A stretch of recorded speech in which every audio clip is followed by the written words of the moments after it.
The Season 3 finale of House of the Dragon just delivered the most devastating hour the Dance of the Dragons has ever produced. And the moment the credits rolled, every single fan across the internet asked the same question in the same breath. Has Rhaenyra already lost everything she spent 3 seasons fighting to hold? Will Aegon and Aemond actually reunite and take back the Iron Throne together now that Sunfyre has returned and their fragile brotherhood has been partially restored?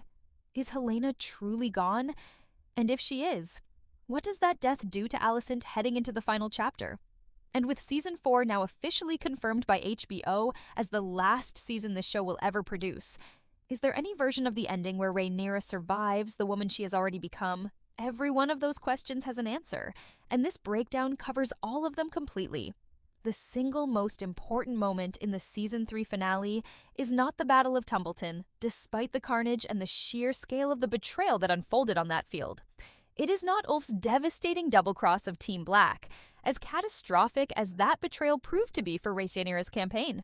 The single most important moment is Rhaenyra standing in front of the people of King's Landing, dressed in Joan of Arc armor, declaring herself in High Valyrian to be the prince that was promised, the chosen one entrusted by her father Viserys with the most sacred prophecy in Targaryen history, the one destined to stand against the Long Night. That speech did not land the way the Queen intended. Fans watching in real time understood something that Rhaenyra herself has stopped being able to see. That in reaching for the prophecy her father gave her as a private duty and a heavy responsibility, she transformed it into a weapon of public legitimacy, a tool of personal survival disguised as divine calling. The most emotionally charged debate splitting the entire fanbase right now is not whether Rhaenyra was right or wrong to reveal the Song of Ice and Fire to the masses of King's Landing. The real debate is whether that single moment represents the exact point at which Rhaenyra Targaryen became irredeemable as a ruler and as a person. However, the situation is far more complicated than a clean moral verdict, because Emma Darcy explained in the Season 3 finale press coverage that the Iron Throne does something specific and deliberate to every ruler who reaches for it. It takes good people and corrupts them slowly. It takes already corrupted people and turns them into genuine villains. Rhaenyra began Season 3 as a Queen fans could argue for, defend, and sympathize with, even through her worst moments. She ends Season 3 as a Queen fans are genuinely uncertain and frightened about. That is not a storytelling flaw. That is the architecture of the entire show working exactly as Ryan Condal designed it. The most likely explanation for what Season 4 is building toward is a Rhaenyra who has, in the words of showrunner Ryan Condal himself at the Season 3 press conference, fully swapped places with Aegon. The evidence for this reading is overwhelming. Once fans examine the controlled experiment, the Season 3 finale delivers with precision. Every brutal decision Rhaenyra made in that finale, ordering the execution of the High Septon when he refused to anoint her before the people, force-feeding a captive and profoundly grieving Helaena to keep her alive as a political hostage, banishing the loyal Mysaria from the Red Keep and sending her into an uncertain exile, confining Baela and Rhaena to the castle after Baela called out her manipulation directly, none of these decisions came from cruelty for its own sake. Every single one came from the logic of a woman who has convinced herself the stakes are too high and the prophecy too important to allow for mercy or hesitation. And if this theory proves correct, the consequences for Rhaenyra heading into Season 4 are seismic and irreversible in ways she cannot yet understand. She has publicly murdered a man of the faith in front of witnesses. She has turned the small folk she needed against her own cause. She has imprisoned her most capable dragon riders out of suspicion rather than evidence. And she has done all of it at the precise moment Aegon, resurrected from what everyone believed was certain death and riding Sunfyre back into the war, is already reconstructing the story the realm tells about itself and about who has the right to rule. Condal confirmed in his July 2026 appearance on the Script Notes podcast that Season 4 scripts were essentially written, that HBO would have all the drafts by summer 2026, and that cameras would not roll until early 2027, because the production schedule for a show of this scale is, in his words, a Jenga tower of interlocking logistics. A showrunner does not describe the final season as the largest production the show has ever mounted if that season is built around quiet conversations and slow negotiations. Season 4 arrives with fire, collapse, and a conclusion that Condell says the writing team has known how to tell since the very beginning of the series. The second major theory fans are constructing with real intensity concerns Aegon and Aemond, and specifically what their reunion at Harrenhal in the Season 3 finale actually signals for the closing movements of the war. The evidence requires careful examination. Aemond entered the Season 3 finale as the single most dangerous individual on either side of the conflict. A rider of Vhagar, the largest and most destructive dragon alive, a weapon so overwhelming that his presence at any battle would end that battle immediately.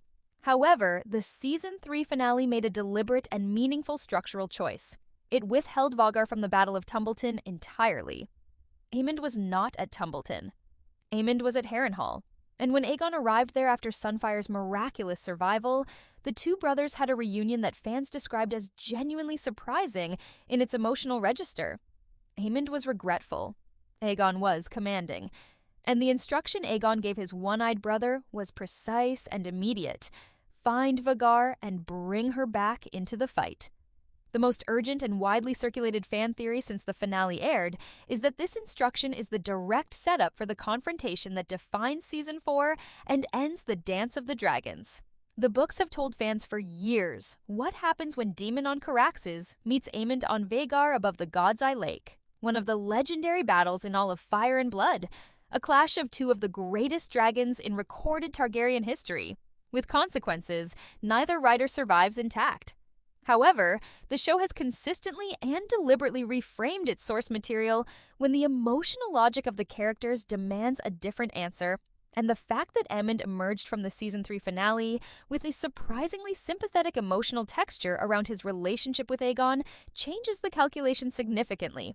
And if the theory holds that their alliance extends longer and holds firmer than the books suggest, the consequences for Rhaenyra's position on the Iron Throne in Season 4 become catastrophic from the very first episode onward, before she has time to recover from the wounds Tumbleton already inflicted on her campaign. The third theory, and the one that fans appear least emotionally prepared to sit with, concerns what Helena's death does to the person the show has always positioned as Helena's mirror and counterweight, Alicent Hightower. The Season 3 finale confirmed what fans had been watching build across the entire season. Helaena chose the window over compliance, chose death over giving Rhaenyra the symbolic surrender the Queen demanded. She jumped from the same window as Tommen Baratheon, a detail so precisely calibrated that Game of Thrones veterans felt it as a physical blow. Helaena was described in the finale reviews across every major publication as the moral center of the entire series. The one genuinely innocent soul in a show built around the calculations of the guilty. Her death removes the last softness from Alicent's world, the last presence that kept any version of gentleness alive inside the woman who set this entire war in motion with a misunderstood dying wish. The fan theory that has gained the most traction and the most emotional weight is not about what Helena's death means for Rhaenyra's legitimacy, though it matters enormously for that too. The theory is about what it does to Alicent specifically, and what Alicent becomes in Season 4 as a result. She has spent 3 seasons oscillating between complicity and conscience, between the obligations of political survival and the pull of what she privately knows is right. With Helaena gone and Aegon resurrected and Aemond back within reach, Alicent enters the final season as a woman operating not from duty or fear, but from grief that has nowhere left to go except outward. Olivia Cooke is confirmed returning for Season 4, and every instinct in the finale's final framing of Alicent suggests the show is positioning her not as a defeated and diminished Queen Mother, but as a dangerous woman who now has nothing left to protect her from herself. While the central collision between Rhaenyra's deteriorating grip on King's Landing and Aegon's miraculous resurrection dominates the headlines, there is another character arc quietly building in the background of every Season 4 conversation, and it belongs to Daemon Targaryen. Matt Smith is confirmed returning for the final season, and the philosophical confrontation the show has been assembling around Daemon's worldview reached a critical inflection point at Tumbleton. When Gwaine Hightower and Corlys proposed terms that could have ended the siege with significantly fewer casualties and preserved more of Rhaenyra's fighting strength for the challenges that followed, Daemon refused. Not because the terms were unreasonable as military strategy. Because Daemon's foundational philosophy, the supremacy of Valyrian blood, the absolute conviction that those of Dragonlord descent have not merely the right, but the obligation to act without restraint or mercy, has no internal mechanism for accepting compromise from an enemy that he considers structurally inferior. However, the consequence of that refusal was not a clean victory. Tumbleton burned. Roddy the Ruin and his winter wolves, among the most loyal fighters Rhaenyra had ever commanded, died not to the Greens, but to Ulf's betrayal from within the Black Side itself. The battle that was supposed to clear the path toward total victory instead handed both sides a wound they will spend the entire length of Season 4 bleeding from. And Daemon stood at the center of that outcome, having rejected every alternative path that might have produced a different result. The fan community is genuinely and passionately divided on what this means for his arc in the final season.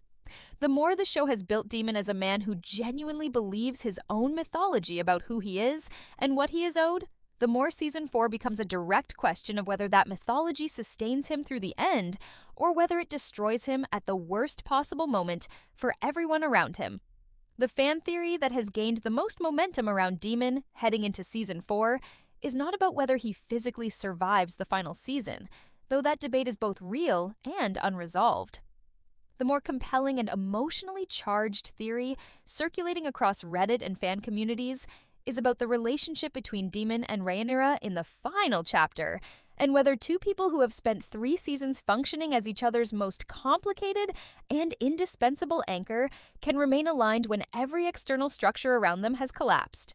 Baela confronted Rhaenyra directly in the Season 3 finale about using the people closest to her as instruments rather than allies. Daemon has been Rhaenyra's most powerful instrument for years, and the show has never shown him minding the arrangement. However, the series has been carefully and methodically tracking every moment where Daemon's allegiance runs to his own philosophy first and to his wife second, and Tumbleton added another entry to that growing list.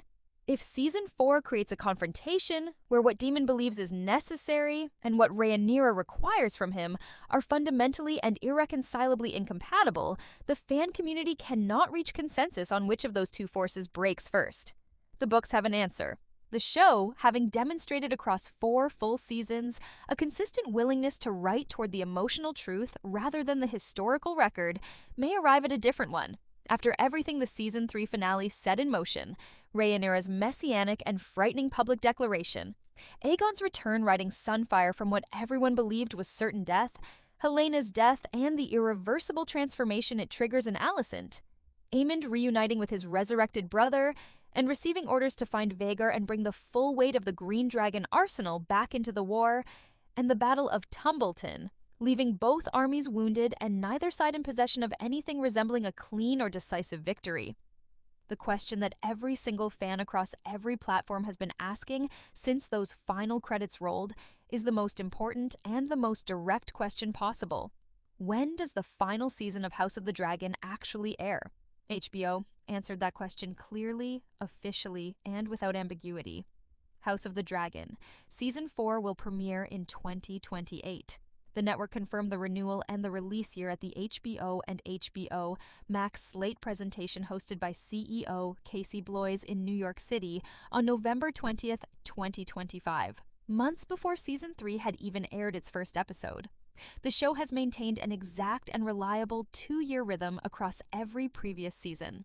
Season 1 in August 2022, Season 2 in June 2024, Season 3 in June 2026, which points to a summer 2028 premiere as not merely a reasonable guess, but the pattern the show has established and followed consistently through production strikes, global disruptions, and the extraordinary visual effects demands of a series that films dragons fighting over medieval cities with the budget and ambition of feature cinema. Showrunner Ryan Condal confirmed in his July 2026 appearance on the Script Notes podcast that the Season 4 scripts were essentially finished, telling the host that HBO would have all the draft materials by summer 2026, but that cameras would not roll until early 2027 because the production schedule for a final season of this scale and complexity is, in his exact words, a Jenga tower. That description is not hyperbole for a show that has spent 3 seasons building toward the conclusion of a civil war that involves dragon battles, castle sieges, political assassinations, and character arcs that span 5 decades of Targaryen history.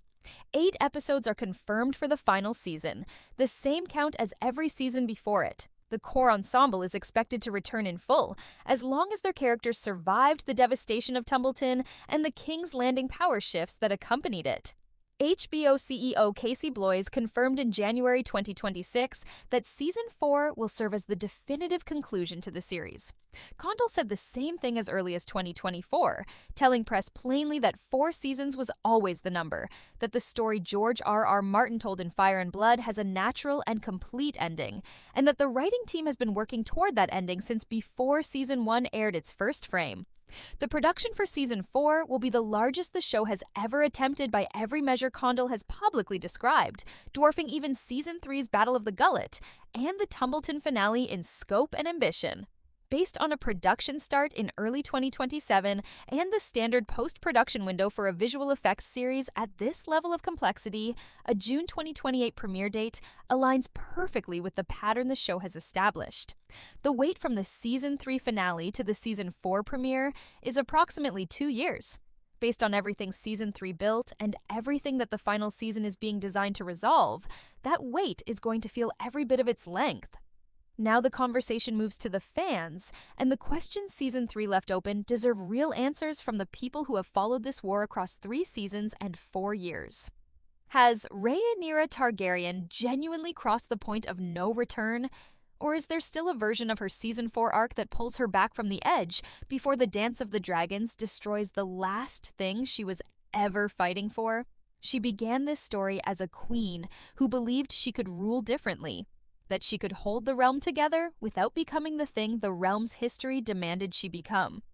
The Season 3 finale suggested that belief may have died in King's Landing, along with the High Septon she ordered killed in front of witnesses. The second question is perhaps even harder to sit with honestly. With Aegon alive and riding Sunfyre back into a war everyone assumed he had already lost, Aemond holding the leash on Vhagar and preparing to bring the largest living dragon in the world back into active combat at his brother's direct command, Alicent Hightower transformed by the specific grief of watching her daughter choose a window over compliance into something no longer constrained by the court obligations that kept her measured and careful for 3 full seasons, and Daemon's loyalty bound to a philosophy of Valyrian supremacy that may ultimately serve no one's survival. Which single character in this entire story does the fanbase genuinely believe arrives at the end of Season 4 with anything still intact? Not the throne, not an army, anything. Drop the answer in the comments below. The video on screen covers the full Season 3 Tumbleton breakdown, every betrayal, and every single detail fans may have missed the first time.